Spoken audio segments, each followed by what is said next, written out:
நீ சக்தியை தூக்கு மடியில் ஏற்றணும்னு துடிச்சவளாச்சு. சக்திக்கு சங்குன்னு தெரிஞ்சதும் என் கூட ஹைஃபை அடிச்சு சந்தோஷப்படுவேன்னு நினைச்சேன். சக்திக்கும் எனக்கும் உள்ள பிரச்சனை வேற. ஆனா அவனுக்கு ஏதாவது ஒண்ணுனா என்னால தாங்க முடியாது.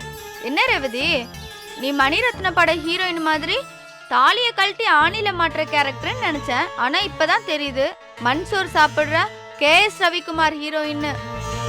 நானும் ஒரு பொண்ணு தானே, எனக்கு என் புருஷன் முக்கியம் இல்லையா? 1000 பிரச்சனை வந்தாலும் அவன் தான் என் புருஷன். சக்தியை நான் உடனே பார்க்கணும். எந்த ஹாஸ்பிட்டல் கொண்டு போயிருக்காங்க? அது சொல்லுங்கக்கா, எந்த ஹாஸ்பிட்டல்? ரேவதி, சக்திக்கு ஒன்றும் இல்லை, அவர் நல்லா தான் இருக்காப்ல.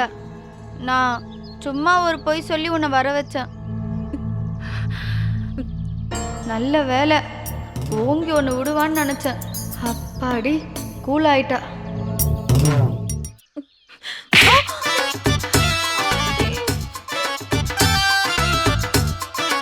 நீ அப்பவே அரைவேன்னு நல்லாட்டா இருந்த. ரொம்ப டிலேவா உன்னோட ரியாக்ஷனை காட்டிட்ட. எதுல விளையாடுதுன்னு கொஞ்சமாவது அறிவு இருக்கா? என்னாச்சோ ஏதாச்சோன்னு நான் உயிரை கையில புடிச்சிட்டு ஓடி வந்திருக்கேன். போய் சொன்னேன்னு ரொம்ப சாதாரணமா சொல்றீங்க. உங்க புருஷனுக்கு ஏதாவது ஒண்ணுனா தாங்குவீங்களா? ஆத்தி, ரேவதி, நான் போய் சொன்னது தப்புதான். ஆனா நான் ஏன் பண்ணேன்னு தெரியுமா?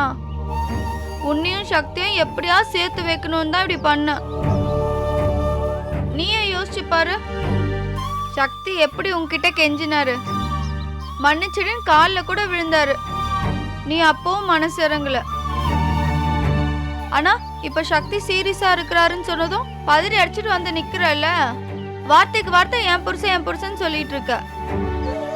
நாங்கெல்லாம் சொன்னப்போ சக்தி எனக்கு வேணாம், இனி அவன் யாரோ நான் யாரோன்னு சொன்னேன்.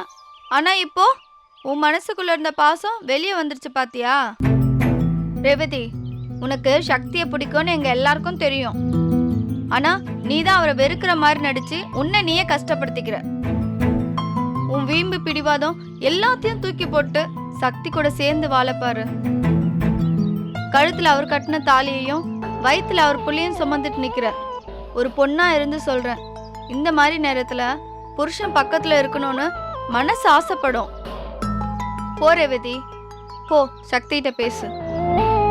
எனக்கு என்னமோ நீ போய் பேசினா சக்தி அந்த மலரை அடிச்சு துரத்திட்டு உன் கூட வந்துருவாருன்னு தோணுது.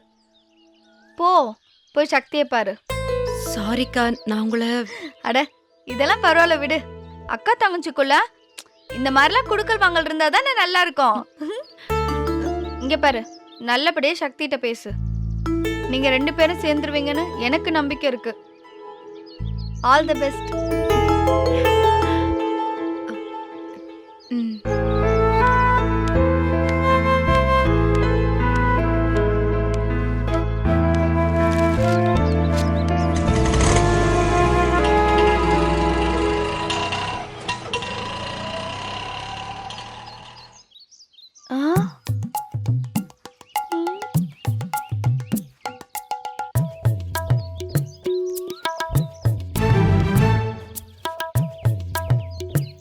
மாமா, என்னை மன்னிச்சிடுங்க மாமா.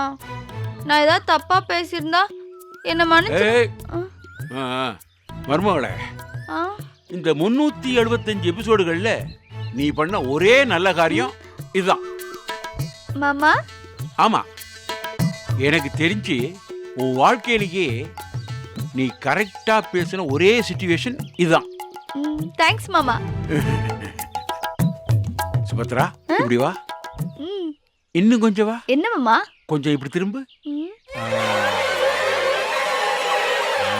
நல்லா பதிஞ்சிருக்கு. சுபத்ரா, நீ இத்தனை வருஷமா அறிவில்லாம பேசும்போதெல்லாம் உன்னை ஓங்கி ஒரு அப்பன்னு எனக்கு தோணும். சரி, மருமகளை கை நீட்டி அடிச்சா தப்பாயிருமேனு பேசாம இருந்துட்டேன். ஆனா என் ஆசையை புரிஞ்சுக்கிட்ட மாதிரி ரேவதி உனக்கு ஓங்கி ஒண்ணு செவிட்டுல விட்டா பாரு. அது சூப்பர் சூப்பர் சூப்பர்.